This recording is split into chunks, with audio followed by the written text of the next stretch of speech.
estamos começando mais um Informe em Ação e hoje vamos falar sobre cálculo renal e os seus tratamentos. E quem vai falar um pouco sobre o assunto é o Dr. José Maurício Freze. Tudo bem, doutor? Tudo bem, é um prazer estar com vocês e para responder as perguntas que forem necessárias. Obrigada. Doutor, o que é cálculo renal? O cálculo renal também é chamado de litíase ou vulgarmente de pedras nos rins. São calcificações que se formam dentro do aparelho urinário por vários motivos e é muito comum, mais comum em homens, 3 vezes mais que nas mulheres. Acontece entre a 3ª e a 5ª década de vida, mais comumente, porém também tem em crianças e pessoas idosas. É uma coisa bastante preocupante, porque dá bastante dor normalmente e a pessoa fica bastante apavorada, que às vezes não sabe o que está acontecendo e é motivo de atendimento em pronto-socorro comumente. Doutor, do que se formam os cálculos renais? Os cálculos renais são formados por cristais que se depositam inicialmente nos cálices, mas pode também se formar na bexiga. Então a gente chama também de litíase ou pedra do aparelho urinário. E isso dependendo da posição que eles se encontram, que aí encontra-se os principais sintomas que ocorrem, são dores intensas. E é mais comum 3 vezes no homem do que na mulher, é mais comum entre a 3ª e a 5ª década de vida, também em crianças é menos comum, mas é uma coisa que afeta todas as pessoas, numa população de 3 a 5% na população pode ser acometidas dessa enfermidade. E quais fatores que favorecem a formação dos cálculos no aparelho urinário? Principalmente as pessoas, é multifatorial na verdade. Tem a causa genética, né, que é um fator importante. As pessoas que são sedentárias são sujeitas a ter mais cálculo renal. As pessoas que ingerem pouco líquido, as pessoas que exageram com proteínas de carne e sal. Então esses fatores são os principais. Então a gente sempre orienta esses pacientes que têm cálculo de qualquer natureza, porque eles também têm outros tipos de cálculos que não só de cálcio, mas os de ácido úrico, ou de cistina e de estruvita, que são outros tipos de cálculos. Também a gente orienta que eles devem tomar bastante líquido. Tomar limonada ajuda, porque o citrato ajuda a não depositar o cálculo, que não seja sedentário, que se faça exercícios e que coma pouca proteína de carne e sal. E como é feito o diagnóstico? O diagnóstico normalmente na crise de dor, é uma dor bastante intensa, que geralmente vem da região lombar, unilateral, que com irradiação para abdômen, muitas vezes acompanhada de náusea ou vômito, e vai ficando bastante intensa, a ponto às vezes o paciente ter que ser atendido em pronto-socorro e fazer medicação endovenosa, inclusive. E quando ele chega no pronto-socorro, a primeira coisa que a gente faz é o tratamento da dor. Geralmente com anti-inflamatórios, com analgésicos, às vezes até derivado de morfina, a gente às vezes tem que lançar a mão para o tratamento da dor. E aí a gente solicita comumente ou um ultrassom, e o ultrassom se vê bem o rim e bexiga. É mais difícil você localizar o cálculo de ureter, que é o cálculo que está entre o rim e a bexiga. E daí às vezes também tem que complementar com um raio-x simples do abdômen. Hoje a tomografia helicoidal também é um exame rápido e eficiente para a localização do cálculo.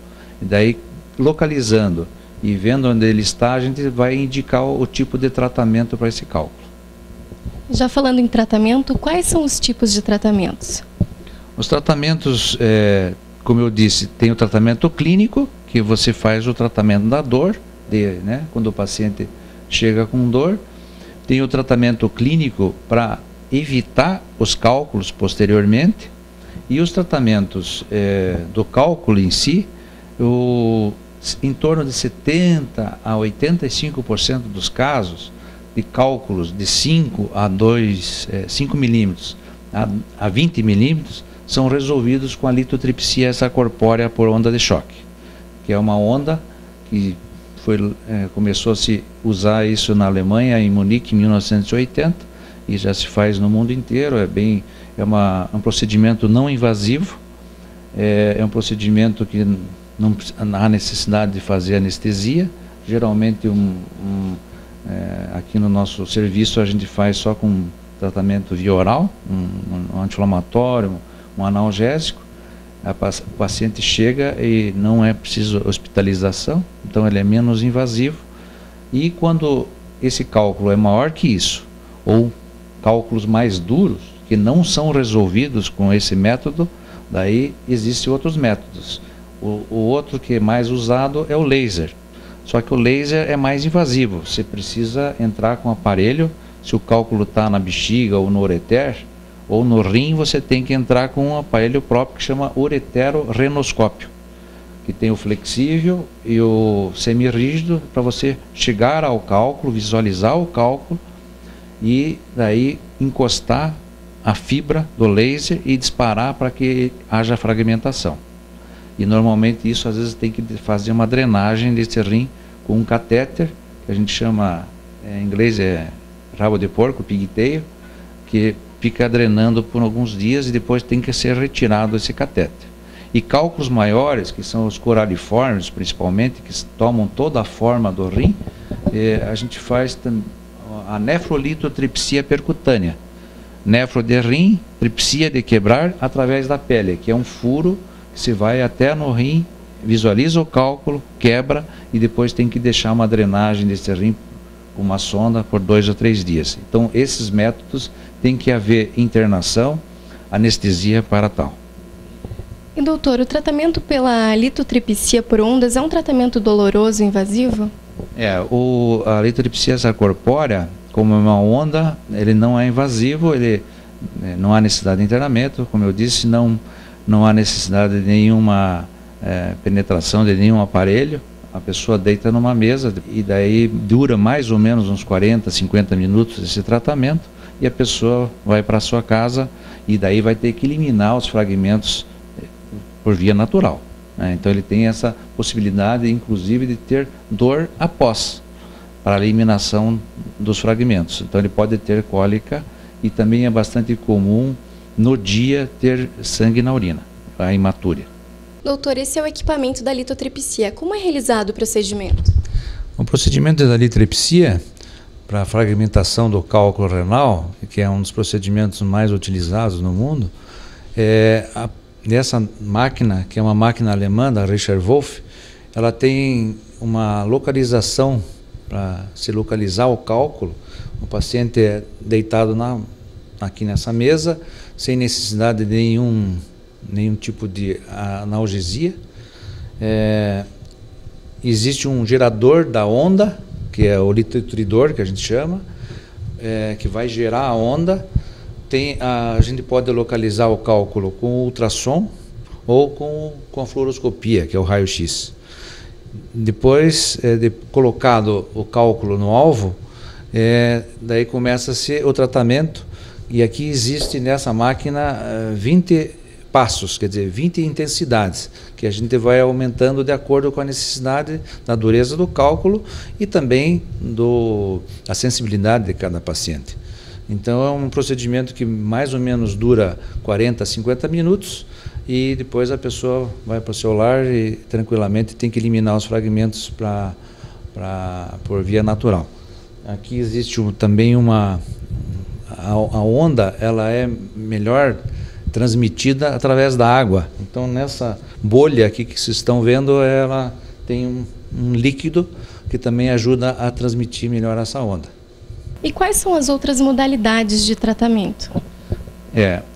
O tratamento, quando não resolveu com a máquina de litotripsia, são cálculos mais duros e maiores, aí a gente lança a mão, como eu falei, do laser ou da nefrolitotripsia percutânea, que é essa que faz um furo para atingir o cálculo. Muito raramente hoje se faz cirurgia aberta de corte, Eu realmente já não lembro mais quando que eu fiz a última vez uma cirurgia aberta. Então hoje, com a tecnologia que existe, e a urologia é uma especialidade que evoluiu bastante nisso, e então esses métodos modernos praticamente avançaram tanto que não há necessidade de fazer coisa mais invasiva. E qual é o tempo de recuperação do paciente para que ele possa voltar às suas atividades normais? Essa é uma boa pergunta, porque a litotripsia extracorpórea, ele vai ter que fazer algumas horas de repouso até clarear a urina. Mas ele já no dia seguinte ele está trabalhando normalmente. Nas cirurgias, por exemplo, de cálculo de ureter, que é o cálculo que ficou impactado entre o rim e a bexiga, ele normalmente fica um dia no hospital. E a gente faz isso lá no Hospital Nossa Senhora das Graças, onde a gente tem essa aparelhagem. Nós temos um grupo nesse hospital, são 10 profissionais, e então todos podem lançar mão desse aparelho que nós temos em conjunto. Porque esses aparelhos são bastante onerosos, então a gente tem que ter um grupo para poder sempre estar com esse material de ponta. Doutor, agora conte-nos um pouco sobre a sua experiência profissional. Eu já estou com 35 anos de formado e fui um dos pioneiros no tratamento de litotripsia aqui em Curitiba. Nós montamos um serviço primeiramente no Hospital Cruz Vermelha, no antigo Hospital da Cruz Vermelha, hoje já está bastante modificado, né? E depois, em 98, nós começamos aqui na Urocentro. Nós somos aqui em 5 sócios, Dr. Luiz Edson Slongo, eu, José Maurício Freza, Dr. Ney Faria, Almeida Faria, Dr. Osni Silvestre e Dr. Fernando Koleski. Então, em 1998, nós começamos nesse prédio aqui, primeiramente, que é na Rua Portugal 329, e aqui na esquina, depois nós fizemos um outro prédio, que é o 307. E lá nesse outro prédio a gente tem possibilidade que o paciente chega aqui para ser atendido, e ele vai fazer já tudo na mesma hora. Ele não precisa sair daqui para fazer um raio-x, uma ecografia, um estudo urodinâmico, uma fluxometria. Então ele já chega aqui, e temos também um posto de coleta para exames laboratoriais. Então ficou um pouco multidisciplinar realmente, mas sempre no foco na urologia. Agora, doutor, qual a melhor forma para entrar em contato com vocês? O número é o 3074-7474, e também pelo nosso site, que é o www.urocentro-curitiba.com.br. Agora, finalizando, qual sua dica para quem procura ter os rins saudáveis? Diria fazer uma avaliação periódica com um urologista, ter o cuidado de tomar bastante líquidos, ter uma vida saudável, sem nenhum tipo de agressão ao rim, que é um órgão que é o nosso filtro também, como é o fígado, e e não evitar, não exagerar com proteínas de carne e sal, e cuidar também com a obesidade.